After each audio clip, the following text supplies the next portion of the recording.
Ce journal vous est présenté par Fonds des promotions de l'industrie.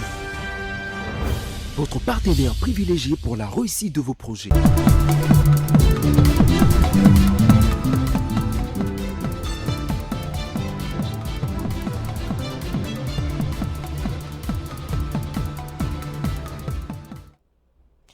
Mesdames et messieurs, bonsoir. Vous suivez le journal de Géopolis Télévision.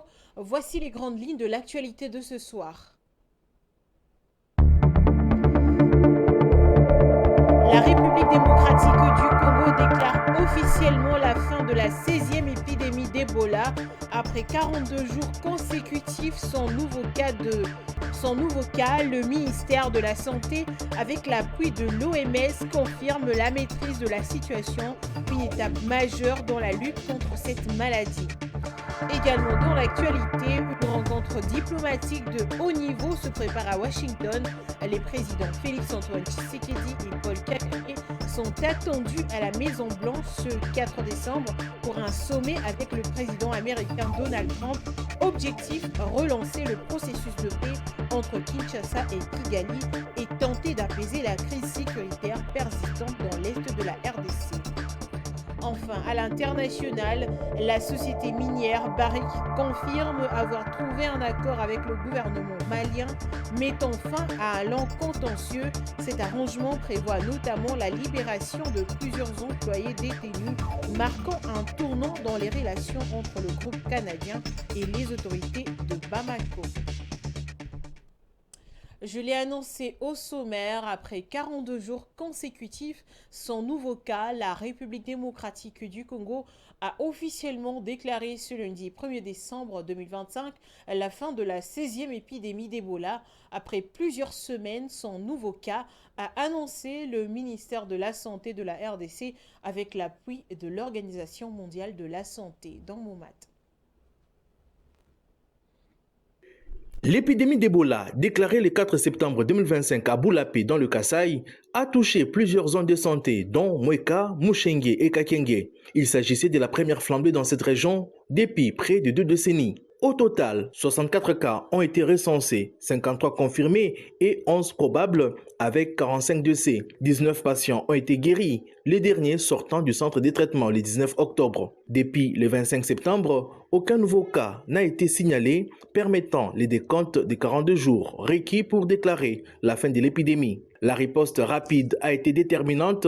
Le ministère de la Santé, avec l'OMS et ses partenaires, a mis en place des équipes de surveillance et d'isolement, un centre de traitement spécialisé et un traçage des contacts. Une campagne de vaccination ciblée a permis d'immuniser les populations exposées, stoppant ainsi la propagation du virus. Le directeur régional de l'OMS pour l'Afrique a salué l'engagement collectif et professionnel qui a permis de circonscrire la crise en quelques mois. Cette 16e épidémie sur le sol congolais, après celle de 2022, rappelle la vulnérabilité des zones rurales et isolées, mais illustre aussi la capacité du pays à réagir efficacement. La riposte a renforcé des infrastructures sanitaires, la surveillance et les systèmes d'alerte, préparant les terrains pour mieux détecter et contenir des futures flambées. Pour l'avenir, les autorités ont instauré une surveillance renforcée de 90 jours et insistent sur la vigilance continue. Tant que les virus circulent dans la nature, la vaccination, la sensibilisation et la surveillance active restent essentielles pour protéger les communautés rurales et prévenir toute résurgence.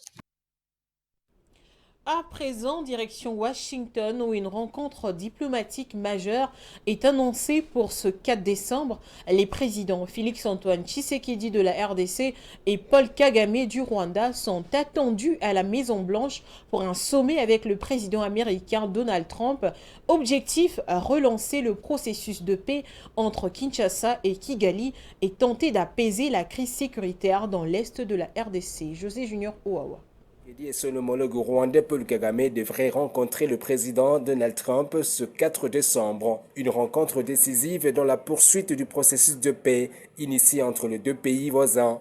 Au cœur de discussion, la ratification d'un accord signé le 27 juin dernier par le ministre des Affaires étrangères de deux pays.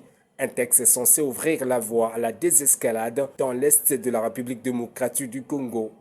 Mais malgré cet accord, la réalité est tout autre sur terrain. L'est de la RDC reste ravagé par les affrontements entre le FARDC, l'armée régulière et la rébellion de l'Alliance Fleuve Congo M23. Le groupe est accusé par Kinshasa d'être soutenu par le Rwanda. Selon plusieurs sources gouvernementales congolaises, ni le retrait des forces rwandaises, ni la reconquête de zones stratégiques occupées par les M23 ne sont pleinement effectifs à ce jour. Pour Washington, ce sommet est stratégique. L'administration Trump souhaite stabiliser une région riche en minerais essentiels et où les États-Unis envisagent de nouveaux investissements, notamment dans les secteurs miniers. Assurer la paix, c'est aussi sécuriser le futur partenariat économique avec Kinshasa. À Kinshasa, justement, la position est ferme. Le gouvernement congolais conditionne tout déplacement du chef de l'État à Washington à un retrait préalable de troupes rwandaises sur le sol congolais. Félix Tshisekedi l'a répété, pas d'intégration massive de combattants rebelles dans l'armée nationale, pas de brassage ni de mixage. Une ligne rouge qui complique des négociations, mais qui reflète la volonté congolaise de préserver son autorité sur l'ensemble du territoire national. Pour les observateurs, ce sommet pourrait être un tournant ou un pari risqué pour les deux parties. La question est simple, un accord politique peut-il changer la réalité d'un terrain où les armes parlent encore? Certains évoquent aussi l'hypothèse d'un accord final signé à Doha ou même l'ouverture d'un dialogue national pour sceller une paix durable en RDC. C'est un rendez-vous très attendu, la rencontre entre le président Félix Tshisekedi et son homologue rwandais à Washington. Les deux chefs d'État pourraient se rencontrer autour du président américain Donald Trump. Au menu, signer un accord de paix, une éventualité qui suscite des commentaires en RDC. Le professeur Dadi Saleh, économiste et expert des questions sécuritaires, estime que la RDC doit renforcer son armée et arracher la paix. Dadi Saleh a été interrogé par Patrick Ilunga. C'est vrai que les accords de Washington entre les Rwandais et la République démocratique du Congo sont attendus et que probablement le président pourra être là. Vous me demandez si on peut compter sur ces accords pour avoir la paix. Je pense effectivement que j'encourage les démarches diplomatiques du président de la République, que ce soit Doha, que ce soit Washington, que ce soit d'autres démarches. Mais la priorité ici est de gagner la guerre. La priorité est de se constituer en rapport de force parce qu'il n'y aura aucun rapport, il n'y aura aucun accord qui va remplacer l'article 5 de la Constitution de la République démocratique du Congo, qui va remplacer la volonté du peuple congolais d'avoir la paix. Et ici, il faut que nous puissions arracher la paix. Personne ne peut nous donner la paix, puisque une paix qui est donnée, qui est accordée par les étrangers, ce n'est pas une paix durable d'office et en théorie. Donc je pense effectivement que c'est une occasion de faire effectivement ce genre d'accords, mais de savoir exactement qu'on doit encadrer les Wazalendo, on doit encadrer nos FARDC, on doit se déterminer pour être souverain et autosuffisant. J'estime effectivement qu'il y a à boire et à manger du côté économique par rapport à l'accord où les Rwandais vont faire partie des tripartites par rapport aux minéraux congolais. Je pense que les détails ne sont pas encore là, donc il faut que le peuple congolais puisse y veiller. Ce ne sont pas des meilleures positions. Je pense que même le ministre de la communication, et tout le monde le sait, même le président, nous signons un peu en position de faiblesse.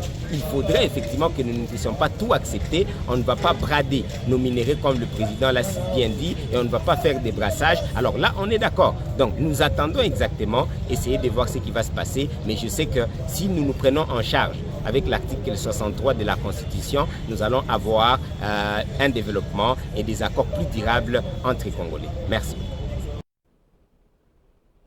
Autre chose à présent, le récent report de la conférence des gouverneurs au Bandundu rappelle que derrière les aspects formels, cette instance peine à traduire les décisions en actions concrètes entre motions de défiance, disparité entre provinces et dépendance vis-à-vis du pouvoir central. Son rôle réel dans la gouvernance provinciale reste largement questionné. Dans mon mat, pour en savoir plus. La conférence des gouverneurs se veut un cadre d'échange et de décisions entre le pouvoir central et les provinces. Mais les récents événements interrogent son efficacité réelle. Les gouverneurs des provinces, étant les représentants du président de la République dans leurs entités, sont naturellement sur le projecteur. Face aux normes et défis auxquels sont régulièrement confrontées les provinces, Sans disposer véritablement des moyens pour y remédier, les chefs des exécutifs sont pris pour cible. La dernière législature, par exemple, à propos de la dernière législature, par exemple, plus de la moitié des gouverneurs sont tombés par des motions de défiance, paralysant les fonctionnements des entités. Pour y remédier, le pouvoir central tente de colmater la brèche. À Colosi, par exemple, lors de la dernière conférence de gouverneurs, un moratoire avait été demandé pour mettre fin aux motions de défiance visant régulièrement le gouverneur. Pourtant, dans le Haut-Ouélé, une plénière a été convoquée récemment pour examiner la destitution du gouverneur avant d'être suspendue, suite à l'intervention du ministre de l'Intérieur. Une situation qui illustre la persistance des tensions institutionnelles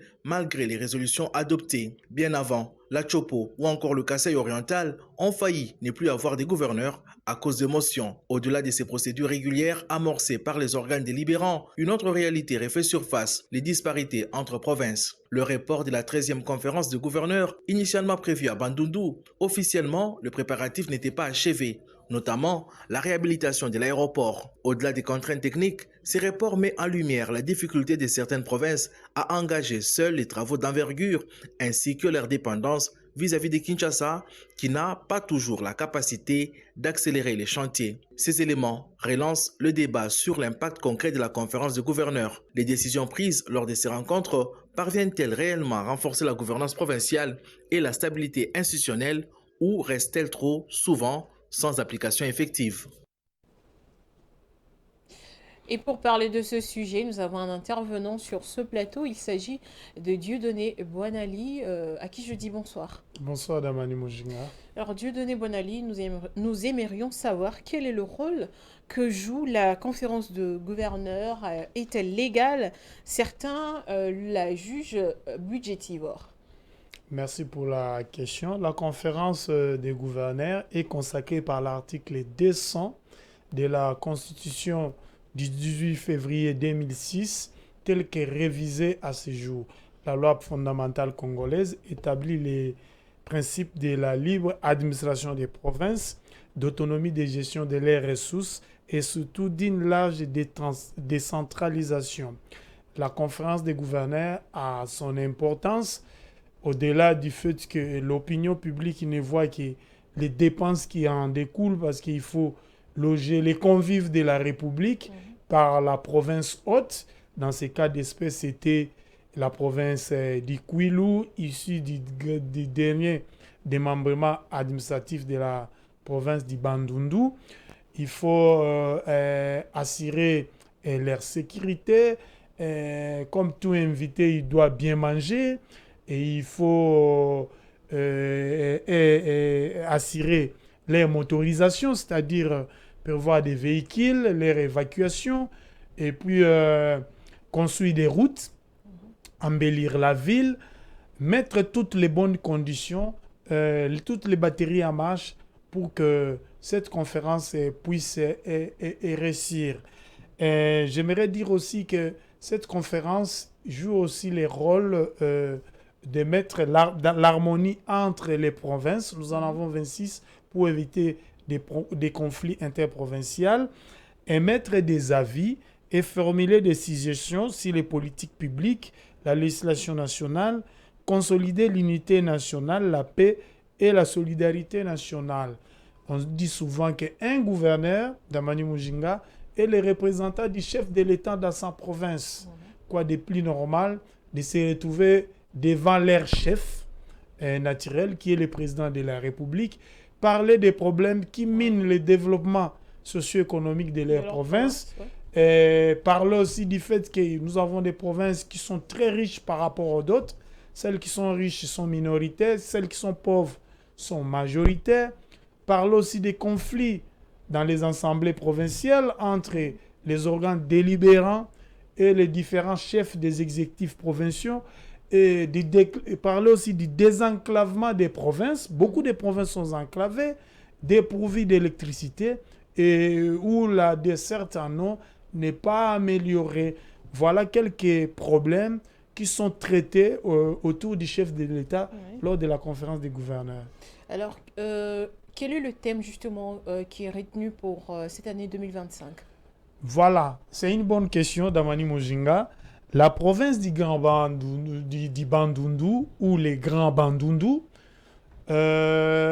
ajouter à celle-ci les Grands Kivu ou bien les 3 provinces du Kivu, vous ajoutez aussi l'Ituri, ces parties de la République sont considérées comme des greniers agricoles. Et en décidant d'accueillir la conférence des gouverneurs, la province du Kwilu s'est choisi un thème qui cadre avec sa nature, ses atouts économiques. Et le thème qui a été choisi cette année pour la 13e session qui devait se dérouler du 9 au 13 décembre de cette année, malheureusement reporté, le thème est transformation du secteur agricole, pastoral et halieutique, développement rural et connexion au marché urbain entre les provinces. Donc ce thème justement vient mettre en lumière la nécessité justement de développer notre développer potentiel agricole oui. dans le cadre de la politique prônée par les chefs de l'État qui consiste à diversifier notre économie. Nous ne devons pas toujours continuer à dépendre des mines.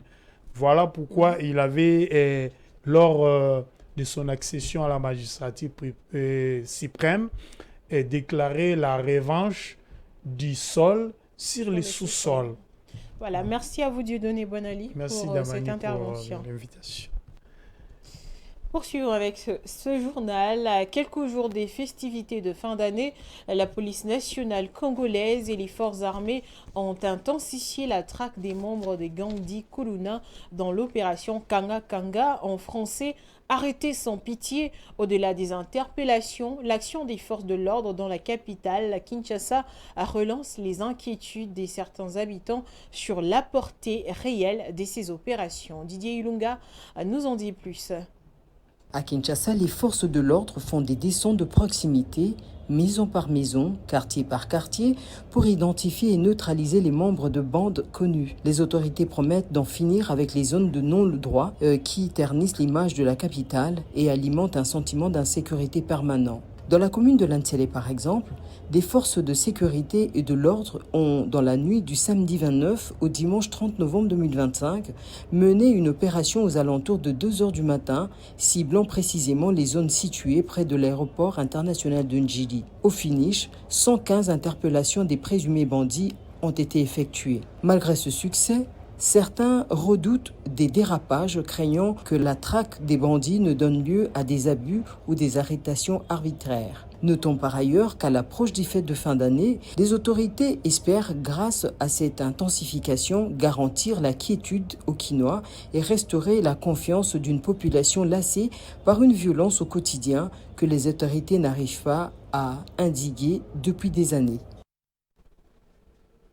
Nouveau leadership pour la Banque centrale du Congo. À l'issue de la 47e réunion de l'ABCA, l'institution a été portée à la tête de la sous-région Afrique centrale pour l'exercice 2025-2026, une responsabilité majeure à l'approche de la 48e rencontre annuelle prévue au Kenya. Cette présidence offre à la BCC un rôle renforcé dans la coopération monétaire régionale avec la possibilité de mieux défendre ses priorités, stabilité du franc congolais, modernisation financière et renforcement des mécanismes de gestion des risques. Daniela Kalala.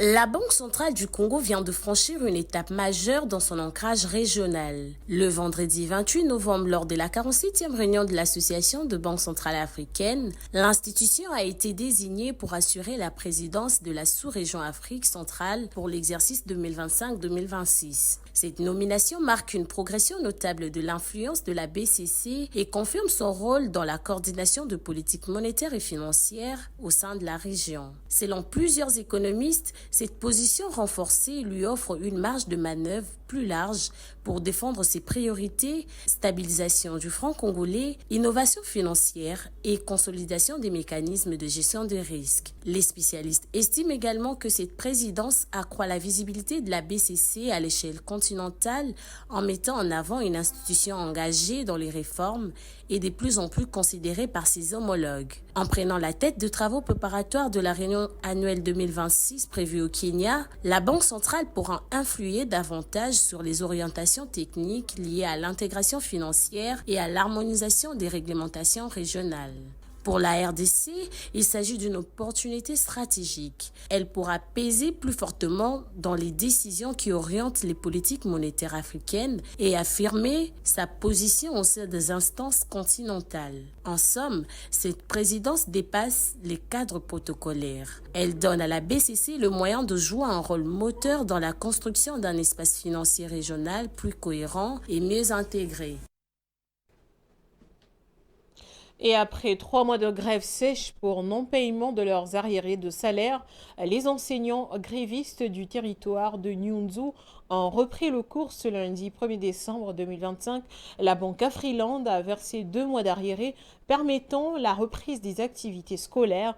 Un enseignant syndicaliste a confirmé la reprise effective des cours à Géopolis Télévision. Didier Ilunga nous en donne les détails.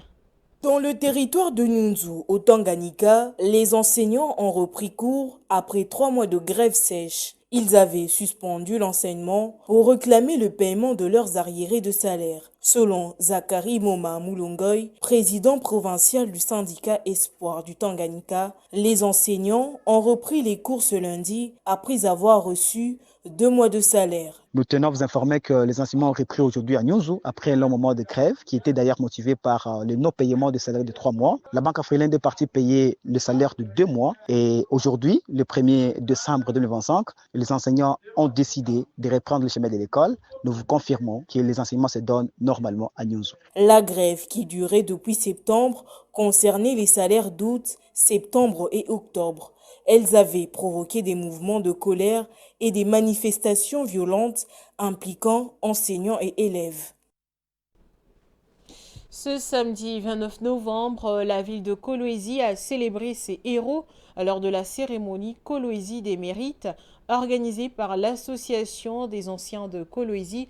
L'événement qui s'est tenu au Sultani Hotel a réuni de nombreuses personnalités ainsi que de membres de la communauté venus rendre hommage à celles et ceux qui se distinguent dans leur domaine respectif. Daniela Kalala. La cérémonie s'est ouverte sur un discours inspirant du président de l'association des anciens de Kolwezi, Asokol Sigle, qui a insisté sur la nécessité de valoriser le parcours de celles et ceux qui ont façonné la ville. Il a rappelé que ces hommes et ces femmes, par leur travail acharné et leur sens du devoir, ont largement contribué au développement de Kolwezi, devenant ainsi des figures de référence pour les générations futures. Parmi les lauréats distingués pour leur réalisation dans les domaines de la culture, des médias, de la sécurité ou encore de l'entrepreneuriat, figurait également Willy Kalingai, directeur général des Géopolis Forum, un média spécialisé dans les secteurs miniers. Absent, il a été représenté à la cérémonie par l'une de ses collaboratrices. Je pense qu'il sera fier de recevoir toutes ces choses parce que c'est un honneur. Je ressens déjà au travers de lui cet honneur-là et lui-même s'il était là, c'est ce qu'il ressenterait aussi. Je pense que c'est tout ce que je veux dire.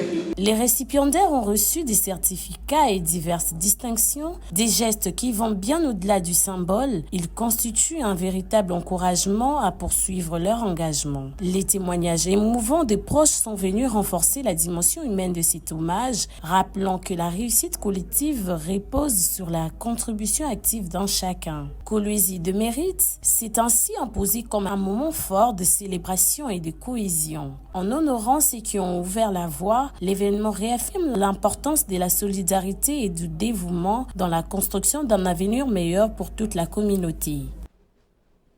L'actualité, c'est aussi en dehors de nos frontières nationales. Place à la page internationale.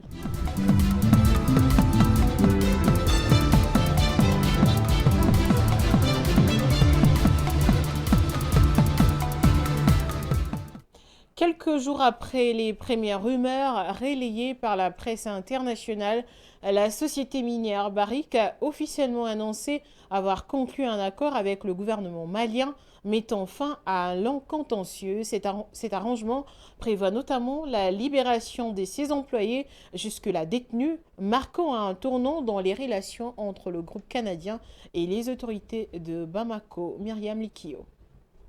Début de la semaine dernière, Barrick a confirmé la conclusion d'un accord destiné à mettre fin à son différend avec Bamako. Le groupe disait alors s'attendre à l'abandon de toute charge visant ses filiales maliennes, à la libération de 4 de ses employés ainsi qu'à la restitution du contrôle opérationnel de la mine de Loulo-Goukonto, placée en juin sous l'administration provisoire. Si elle n'a pas encore été officialisée, la libération du personnel concerné apparaît comme le premier signe de mise en œuvre de cet accord. En contrepartie, Barrick s'était engagé à retirer ses procédures d'arbitrage international contre le Mali. Bloomberg rapportait également que la société devait verser 244 milliards de francs CFA à l'État, dont 144 milliards de francs CFA dans les 6 jours suivant la signature. Dans l'attente de la communication officielle, plusieurs aspects de la détente annoncée restent néanmoins à préciser. Les différences étaient en grande partie envenimées après l'adoption en 2023 du nouveau code minier malien qui permet à l'État de porter sa participation jusqu'à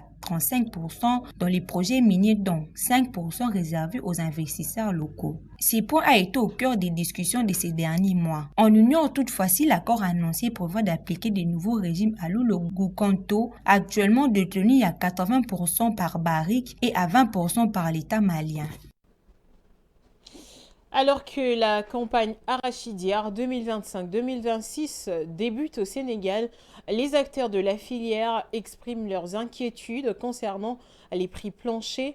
Premier producteur d'arachide en Afrique de l'Ouest et troisième au niveau continental, le pays mise sur une meilleure régulation pour soutenir les agriculteurs et dynamiser la filière. Encore une fois, Myriam Likio.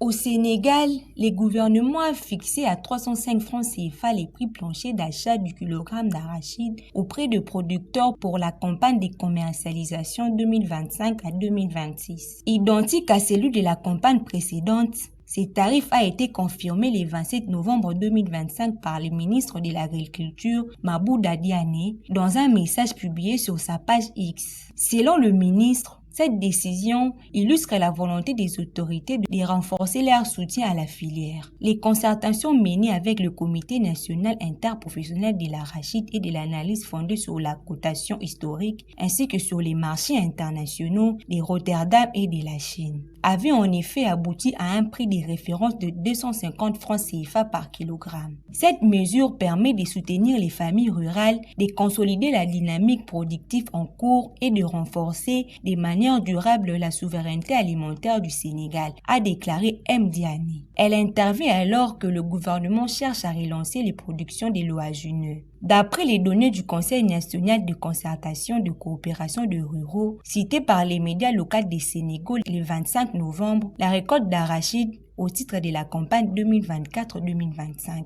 est destinée à près de 960 000 tonnes. Les chiffres compilés par l'Agence nationale de la statistique et de la démographie indiquent déjà une chute de 33,33% de la production nationale, passée de 1,5 million de tonnes en 2022 jusqu'en 2023 à 1,05 million de tonnes en 2023 jusqu'en 2024. Reste à savoir si l'émission du prix plancher contribuera à redresser les perspectives des récoltes pour 2025 allant en 2026. Une autre manière de vous informer, mesdames et messieurs, c'est avec la revue de presse dans une sélection et commentaires de Dans mon matin.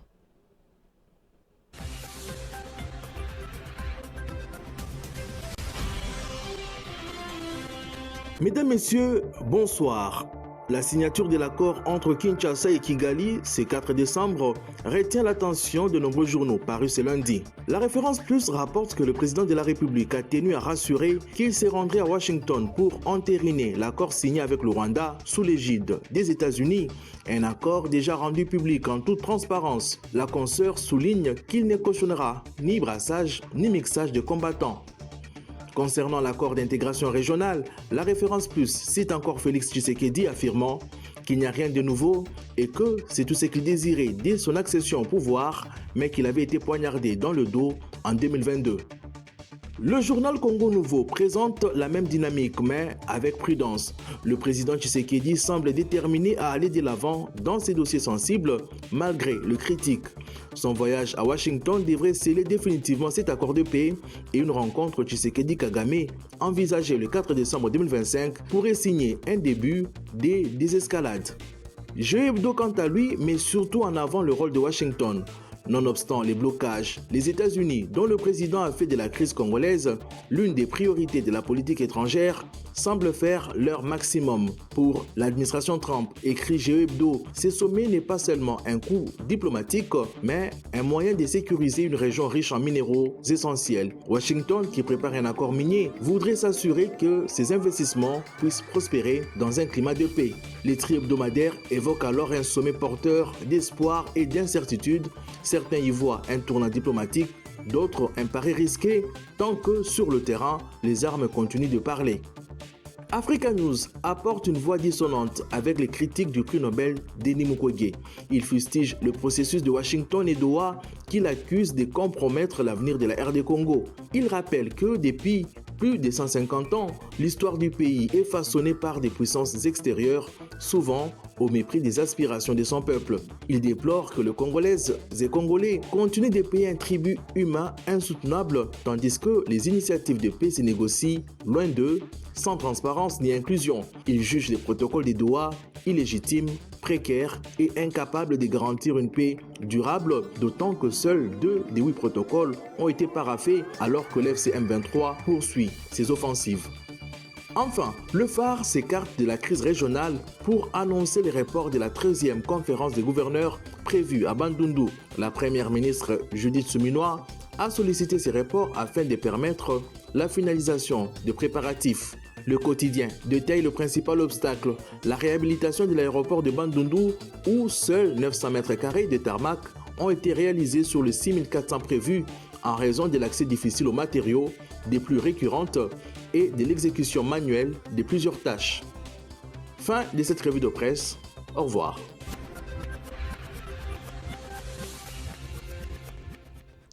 Ce journal est terminé, mesdames et messieurs, mais avant de vous quitter, je vous rappelle les 3 principaux titres.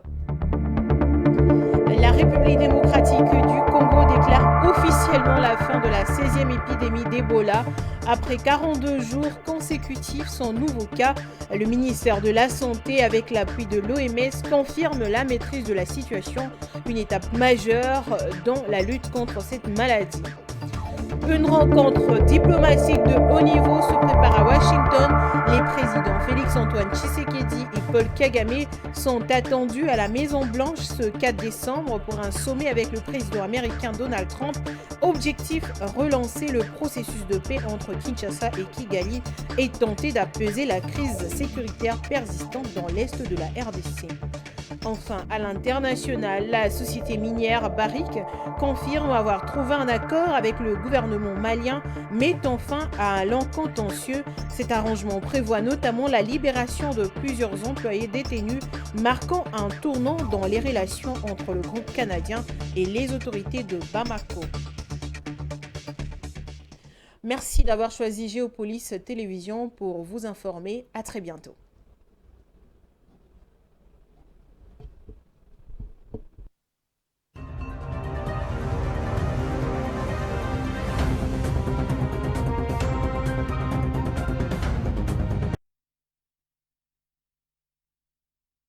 Ce journal vous a été présenté par Fonds des promotions de l'industrie. Votre partenaire privilégié pour la réussite de vos projets.